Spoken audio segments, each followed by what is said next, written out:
인플레이션 실행 주범들입니다. 이번 인플레이션 과정을 철저하게 정치 경제학적으로만 볼 생각입니다. 여러분들은 생소하시겠지만 경제학의 원래 이름이 정치 경제학입니다. 그리고 그거 제일 많이 한 게 큰 정부 추구하는 케인즈주의죠. 모든 보수의 경제관념이 통일된 게 아니든 모든 진보의 경제관념이 당연히 통일된 건 아닌데 그 중에서 주류로 볼 수 있는 자본주의 진보 계통은 케인즈주의입니다. 이 케인즈주의가 1970년대 이후 안 맞아서 스태그플레이션을 겪고 배제가 되고 그냥 때때로 경기 침체 올 때 살리는 사이클로만 사용했어요. 우리가 흔히 듣는 큰 정부입니다. 복지국가인데 북유럽은 삼인주의고 자본주의를 단계별로 무너뜨려 사회주의 이상향을 이룩하겠다 침투해서 사실상 세계화 받아들인 순간부터 사실 그냥 자본주의예요. 사회주의 아니에요.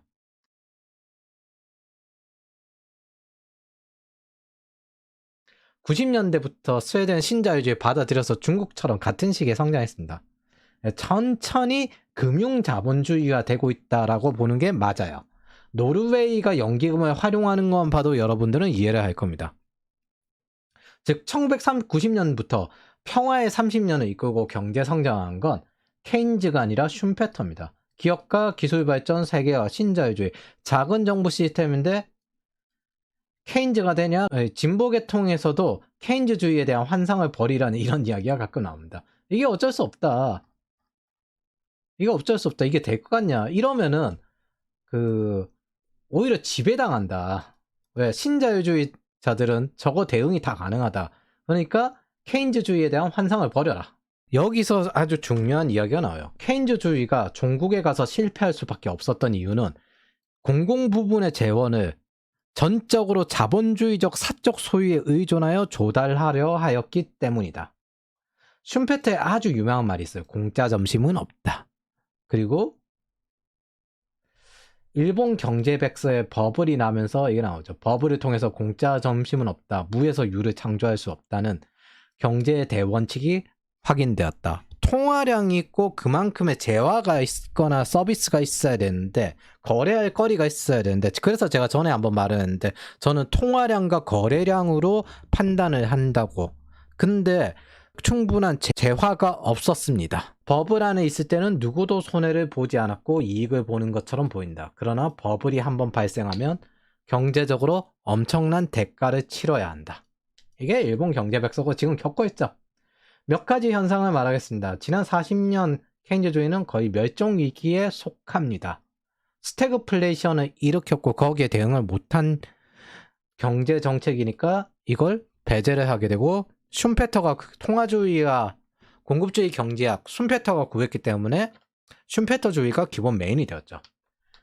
슌페터가 기본이 되었다 하더라도 시장이 완전 효율적이다라는 것도 어느 정도 부정이 되었습니다. 때때로 비효율적이다. 그것 중에서 독특한 게 행동경제학이에요. 인간은 생각보다 효율적이지 않다. 그리고 슌페터 쪽 학자들이 작은 정부를 지향하다 보니까 가장 경제 플레이어로 제일 많이 활동하는 게 경영이잖아요. 경영학과 경제사로 넘어갑니다.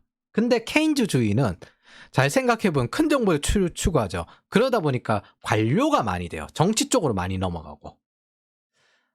네. 어쨌든 슌페터 쪽 학자들은 퀀트 할 때 유진 파마 노벨상 수상자가 파마 프렌치 팩터를 우리에게 전달해 줬듯이 이거 퀀트에 쓰이는 이제 그 할인율 공식이거든요. 현실 경제로 많이 띄워집니다. 자기 노벨상 관련된 그 이론을 실제 증명하기 위해서 월가나 이런 쪽으로 많이 뛰어들어요. 경영학, 금융 등으로 뛰어들게 됩니다. 그래서 경제학은 구시대 학문이 되어요. 정확히 하면 경제학은 경제사상이라고 불러야 정확합니다. 그걸 계속 개선하려고 노력을 하는 건데 현실적으로 가장 좀 더 정확하다라고 하는 거는 신고전주의 계통이 제일 정확합니다. 때때로 틀리긴 하지만 그래도 제일 정확하다. 근데 완전히 틀린 것들, 가짜 경제학들이 너무 시장에 퍼진다는 거죠. 뭐 사람 감성을 자극해서, 사람 욕망을 자극해서. 그리고 케인즈주의자들의 부대가 됩니다. 경제학에서 케인즈주의자들만 남아요. 왜냐하면 전부 경영학으로 옮겨갔으니까. 슌페터주의자들은. 오바마 이후에 근데 진보적 미디어들이 크게 뜨기 시작해요. 그리고 그런 것들은 페미니즘, LGBT, 사회주의, 환경문제. 그래서 이 사람들이 진보 미디어에 이리저리 나오기 시작합니다. 몇 명 없는데 이 사람들이 나오기 시작해요. 이 진보 미디어들이 뜨면서. 단 모든 케인즈주의자는 진보인 건 아닙니다. 여기 주류 경제학자인데 좌파인 2명만 이야기를 할게요. 진보 지지자인데 노벨상 수상할 정도로 공신력 있는 사람은 사실 이 둘밖에 없어요. 슈페터 쪽 경제학자들은 이제 정치에 별로 끼고 싶지 않고 경영학 쪽으로 넘어갔기 때문에 자기 이론을 증명하기 위해서 현실 경제에 뛰어든 사람들과 정치 관료로 진출한 게 이제 케인즈주의, 큰 정부를 지향하니까 사실 제일 적성 찾아서 간 거긴 하죠.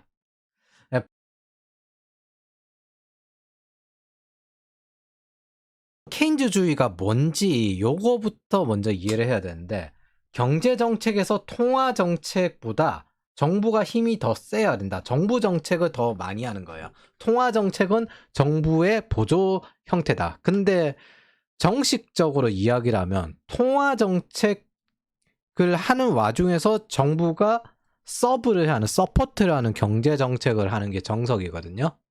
이게 지난 40년간 시스템입니다. 근데 그걸 다시 1972년대 이전으로 돌리겠다는 거죠. 어떻게? 사람들에게 소득을 증대시키거나 정부 돈을 줘서, 그러니까 공공일자리와 정부가 돈을 직접 줘서 구매력을 직접 증대시켜서 성장해야 된다. 이게 케인즈의 유효 수요 이론이고, 아까 말한 임금주도 성장과도 어느 정도 일치하는 부분이 있습니다.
그리고 시장자유주의, 통화주의에 대변되는 시카고 학파 위주로 노벨상이 가져갈 때 몇 안 되는 케인즈주의 수상자 2명 있습니다. 먼저 말해야 된 거,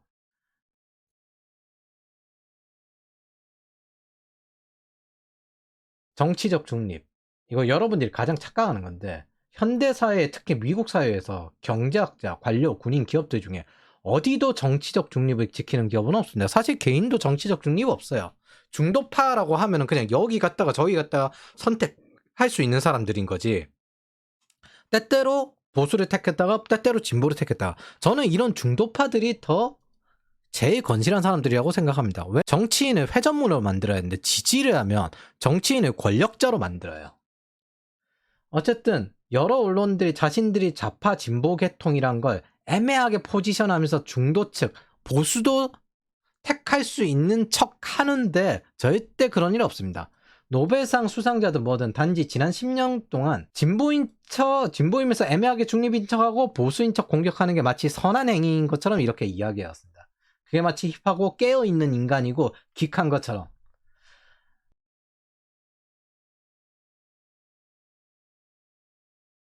스티글리츠와 폴 크루그먼, 이 사람들이 위에서 말한 노벨상 받은 좌파 경제학자인데, 대부분 사람들이 이걸 보면서 마치 그냥 평범한 경제학자, 중립을 지키는 경제학자인 것처럼 생각을 해요. 근데 중립 지키는 경제학자는 존재하지 않습니다. 죽은 경제학자의 노예드. 경제학자와 정치 철학자의 아이디어들은 옳건 그르건 통상 이해되는 것보다 더 강력하다. 사실 이들이 세계를 지배한다. 자신은 지성의 세계로부터 벗어나 있다고 믿는 실무가들도 이미 죽은 경제학자의 노예이기 십상이다. 단지 정치인들이 필요하게 갖다 쓰는 거는 맞죠. 보면은 불평등, 기후위기, 잡을 적기라고 하면서 이 사람의 주장은 뭐다? 기본소득이에요. 기본소득. 예. 그래서 하는 이야기 보면은 여러분들이 제목만 봐도 제가 위에서 이야기한 것들에 대해서 인식이 됐을 거예요. 아, 개도국 금융위기는 신자유주의적 세계화가 그 주범이다. 상위 1%를 위한 시장 맞는 자본주의, 국가 정치 적극적으로 나서야 한다. 큰 정부, 자본주의 또 다른 결과는 기후위기다. 모기지 사태보다 더 큰 악영향이 우려된다. 신속 과감한 재생에너지 전환이 필요하다. 그래서 이제 공급 부족으로 지금 현재 인플레이션, 공급 부족 인플레이션, 친환경 투자에 일자리 창출하고 기후위기는 전시주도로 대응해야 한다. 이거 뭐다? 공공 일자리 만들어서 소득 증대시켜야 된다. 거의 모든 게 다 들어있습니다. 그래서 신자유주의와 세계화에 대한 공격을 하면서 세계화의 핵심이 돼야 되는 장소에 와서 이야기를 하고 있고, 상위 1%의 시장 맞는 자본주의를 이야기하면서 지금 전체 빈곤주의를 가고 있습니다.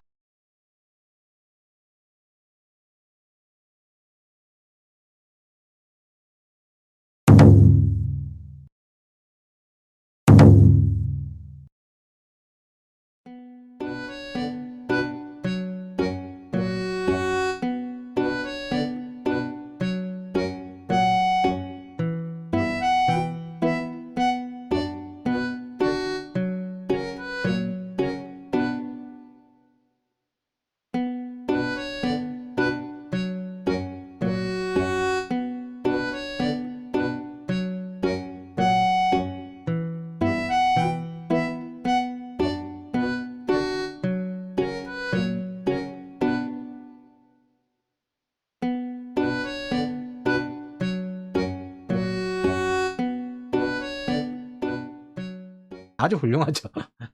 기후위기를 인정하는 환경론자, 이제 환경경제학자로 보여요. 그래서 저기 아프리카, 브라질, 인도 이쪽은 계속 기아 겪으면서 가난하게 살아가라고? 정확히 합시다. 환경 문제가 아니라 유럽의 올리브, 와인, 맥주 맛이 변해요. 근데 맥주 맛이 변하는 게 문제가 아니에요. 미국, 영국 와인 맛이 좋아져요. 그 얘네들도 원래 영국 같은 경우 원래 와인 안 됐거든요. 추워서. 근데 지구온난화 되니까 위스키 말고 와인이 슬슬 되는데 경쟁자가 생기는 거죠. 더 정확히 하면은 이산화탄소보다 메탄, 기후위기에 메탄이 더 영향이 있거든요. 소 제일, 낙농업 제일 많이 한 나라가 어디예요? 독일 소세지, 프랑스 그 우유로 기반을 한 유제품 밀크들. 그러면은 낙농업을 공격해야지. 예. 근데 유럽 ESG에 이거 나왔죠. 내연기관차 최대 생산지는 또 유럽입니다. 지금 그거 우리 전기차로 못 바꾼다. 수소차 이런 걸로 넘어갔다가 전기차로 가거나 아니면 각자 각기 하자 이러고 있잖아요.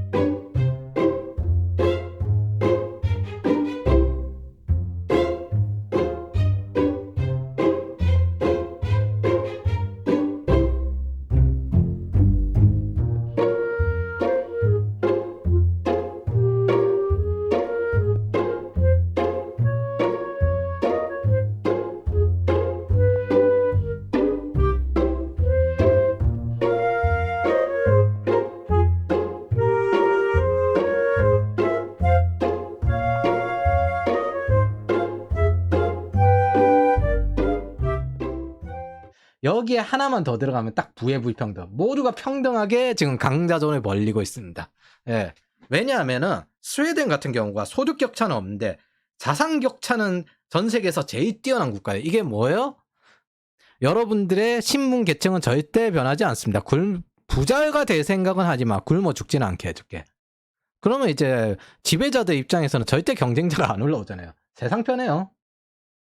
그리고 이 사람이 참 그거만 해요. 진보 계통의 감성, 정, 돌봄, 반성 이런 이야기 진짜 잘합니다.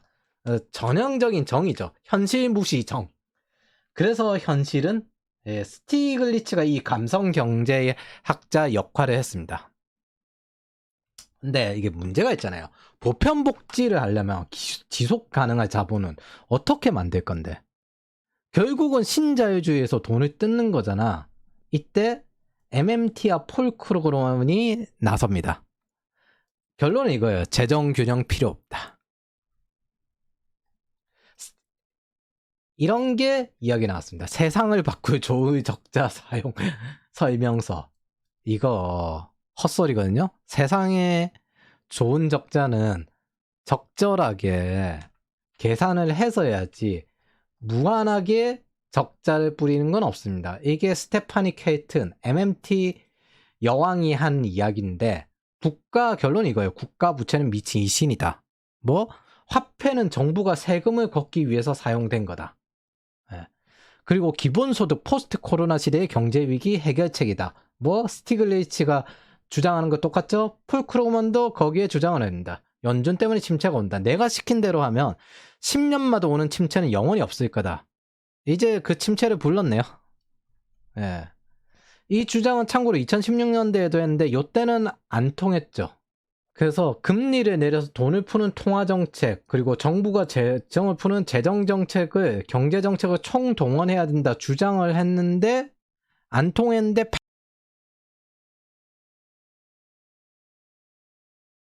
팬데믹을 맞아서 이걸 싹 했어요. 그래서 위에 그 돈을 그렇게 세게 푼 거 보셨잖아요. 인플레이션이 목표치 2%에 도달할 때까지 기준금리를 인상해서는 안 되며 재정적자 문제는 신경 쓰지 말고 정부 지출을 늘려서 경제를 살려야 한다고 주장했습니다. 이 반대가 재정 긴축론입니다. 팬데믹을 통해서 폴 크루먼이 이 원하던 걸 해보게 됐어요. 참고로 우리가 원달러 환율이 너무 이제 비싼 이유는 펀더멘탈이 떨어져서도 있습니다. 국가 부채가 너무 많고 가계 부채가 너무 많아서요.